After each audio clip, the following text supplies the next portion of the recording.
моя гледна точка видях един така доста интересен и бих казал равностойен бой. Опитахме се, особено първото време, мисля, че беше по-добре да бъдем равни с най-добрия отбор в България. Мисля, че се получи на момента. Ако изключим последните няколко минути, в които в желанието си да изпълним, оставихме повече пространства и Лудогорец имаше възможност да отбележи втори гол. Мисля, че желанието на момчетата беше на ниво. Благодарим за въпроса. Резонен въпрос. Имаме ли шанс за съдниците? Как ги виждате?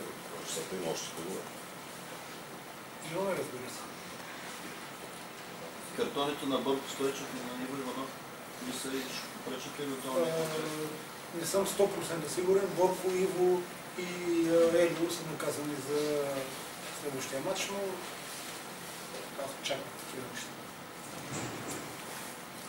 Извън матча, как ще коментирате това, че само Беро беше наказан по казус с младежкия национален отбор, а за ЦСКА и Лудогорец де факто нямаше?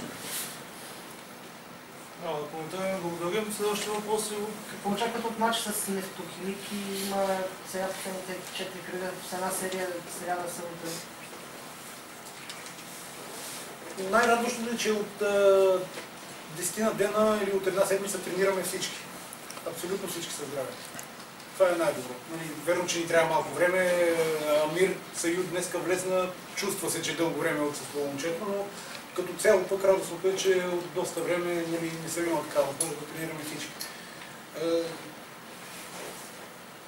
Не знам какъв друг отговор или дали някой друг треньор ще ми даде, стана седнал тук и дали даде друг отговор какво очаква в следващия матч. Може да има подценяване от състава на Беро също. Изключително, значи забравете ги тия въпроси и забравете ги тия мисли, въобще да не ви минават. Няма как Беро да подцени какъвто и да е противник. Няма как. Уважаваме и респектираме всички, но страх нямаме от никой. Но да подценим противник, това ще бъде просто престъпление към клуба и към футбола въобще. Няма да го позволим. В рамките на 2 седмици, колкото да стане, изиграхме 3 мача с Лудогорец. Какво не ви е достигна да ги победим поне в финалите?